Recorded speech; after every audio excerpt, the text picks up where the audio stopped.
Bismillahirrahmanirrahim. Assalamualaikum warahmatullahi wabarakatuh. Waalaikumsalam warahmatullahi wabarakatuh. Selamat sore pemirsa Ratas TV dimanapun Anda berada.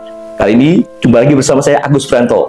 Ya, di samping saya ada tamu spesial yaitu Kang Asep Rahmatullah.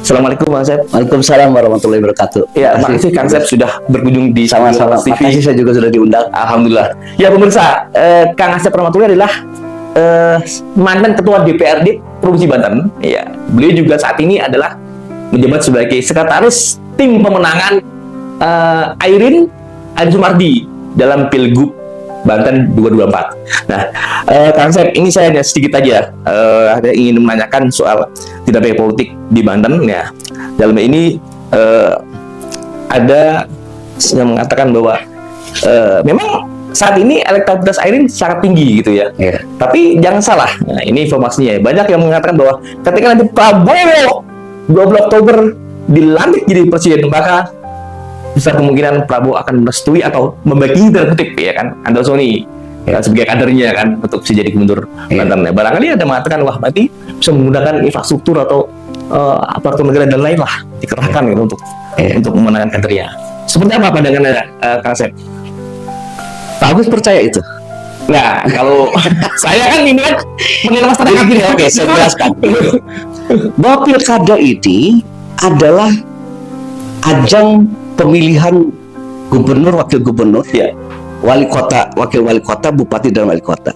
Itu semua ada di TPS dan itu rakyat Ya. yang memilihnya. Ya. Artinya timnya Airin juga sudah mengantisipasi itu semua ya. Iya, kita pasti akan melakukan pengkajian, mitigasi dini, hal-hal yang dalam tanda kutip ya kan. Saya ingin bagaimana pemilu itu sejujur-jujurnya, fair. Jangan ada lagi ada keterlibatan intervensi dari kekuasaan. Ya. Dan saya rasa Prabowo tidak akan melakukan itu. Ya. Jadi kalau Pak Agus masih meyakinkan itu, Ya. Pak Agus harus lebih belajar lagi secara politik ya kan. Ya, ini kan isu juga Pak. Nah, isu. Ya, kan? Nah, justru kalau isu saya tanggapin bahwa itu tidak justru saya kalau misalnya Prabowo seperti itu pakai cara apa? Ya. Timnya Pak Andra pakai cara apa? Ya, ya. Ya kan? Ya. Apakah akan menggunakan intervensi dalam tanda kutip Ya. melakukan aparatur negara? Ya kan? Gitu loh. Ya. Makanya saya tidak meyakini walaupun sekarang masih isu, ketika belum ada bukti, saya tidak meyakini itu. Ya, ya. Ya kan? Pengawasnya ada, Bawaslu ada, KPU ada, terus juga Gakumdu di situ tergabung di dalamnya. Ya. Ini perang ketokohan masyarakat, Pak. Ya. Yang namanya Pak Agus tinggal di sini, saudara Pak Agus banyak. Ya. Ya, artinya Ketika ada orang yang ingin itu pasti ada. Dan jangan sampai pilkada ini jadi ajang pertarungan yang sifatnya membelah, mempolarisasi masyarakat loh. Ya. Hanya karena merebut kekuasaan. Mari kita tanding fair.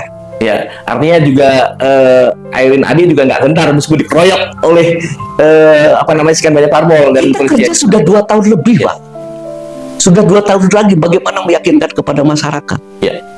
Jadi bukan gentar dan tidak gentar, karena ini ajang bagaimana meyakinkan masyarakat memilih jagoan saya, Ibu Airin dengan Ade Sumardi untuk menjadi gubernur dan wakil gubernur. Ya. Tapi kalau misalnya ada kandidat lain ingin menggunakan dalam tanda kutip, ya kan, menggunakan yang tidak fair, ya saya merasa bahwa ini demokrasi mundur ke belakang gitu loh. Oke, baik. Pak Asep, ini juga kita dapat informasi, ya mungkin catatan juga Ralas TV ya, bahwa selama 2 periode memimpin Tangsel, Airin mungkin ya dikatakan ada sebagian mengatakan cukup berhasil, tapi juga terlepas dari itu semua, ada yang mengatakan juga masih banyak PR Airin yang belum selesai. Misalnya persoalan banjir, yang sampai sekarang mungkin 3 wali kota belum berhasil masalah banjir itu tidak selesai oleh wali kota. Masalah sampah juga, macet juga itu kan. Nah, ada yang mengatakan juga bagaimana Airin bisa menjadi gubernur, menata Tangsel aja belum selesai gitu kan. Bagaimana menata Banten ke depan? Seperti apa? Sekarang dari 3 wali kota aja belum selesai. Ya kan? Di mana tunjukkan sama saya kepala daerah yang bisa menyelesaikan 100% dari apa sebelumnya. Kenapa ada pemilu itu? Itu pemilu adalah ajang bagaimana mengontrol kembali terhadap sesuatu hal yang belum selesai. Ya kan? Setiap yang kita tunjuk ini manusia, bos, bukan malaikat. Pasti akan ada kekurangan. Ya kan? Makanya Bu Airin menindaklanjutinya dengan mengangkat Pak Ben, mendukung Pak Ben, Ya. agar apa yang menjadi pertanyaan tadi mengenai sampah, Ya. banjir dan segala macam itu bisa teratasi. Ya. Ya kan? Saya rasa Tangerang Selatan sekarang udah cukup bagus gitu kan. Ya. Bahkan mungkin jadi destinasi wisata itu ya, belanja lah kan, gitu kan, ada Sumarekon, ada ya, dan sebuah tempat-tempat saya rasa sudah presentatifnya udah tinggi. Bahkan saya kalau nanya ya kan, banyak orang-orang yang dari Jakarta justru datangnya ke Tangerang Selatan. Ya. Ya kan? Ukurannya Pak, jangan menghitung kemajuan mengukur orang hanya variabelnya sampah dengan itu. Ya. Tapi persoalan pertumbuhan ekonomi, kemajuan lingkungan, juga terhadap konteks bagaimana ini, ya itu harus diapresiasi gitu Ya. kan. Gitu Ya. loh salah satunya. Oke, terakhir apa himbauan dari Pak Asep gitu kan terhadap masyarakat Banten dalam pilgub nanti gitu kan? Ya, Mungkin saya berharap gini loh. Pilkada ini adalah ajang, ya kan, pestanya masyarakat. Masyarakat diberikan kebebasan untuk menentukan sikap dan pilihan.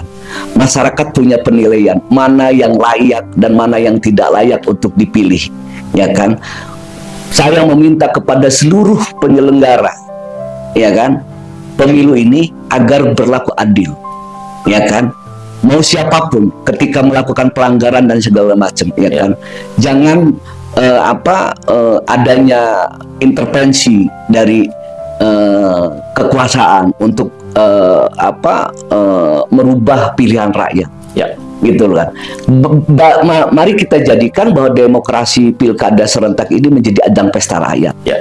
Karena siapapun yang nanti terpilih itu menjadi milik semua orang. Ya. Bukan hanya milik pemilihnya saja, tapi milik semua yang tidak memilih pun. Ya, itu komitmen AIM seperti itu. Oh iya.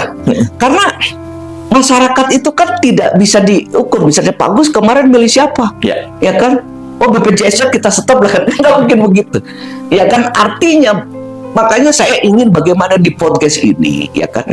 Pak Agus dengan saya mungkin beda pilihannya. Ya. Tapi mari letakkan bahwa ketika kita berbicara Banten harus plannya sama. Ya. Ya kan, ingin banget untuk ini maju. Ya. Ya kan? Persoalan perbedaan itu keniscayaan gitu kan. Memang itu sunatullah gitu Ya. kan.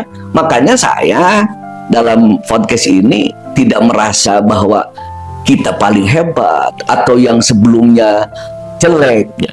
Apapun yang saya sampaikan adalah kritik otokritik loh. Ya. Untuk bagaimana ketika yang lain memimpin itu, dia punya ukuran.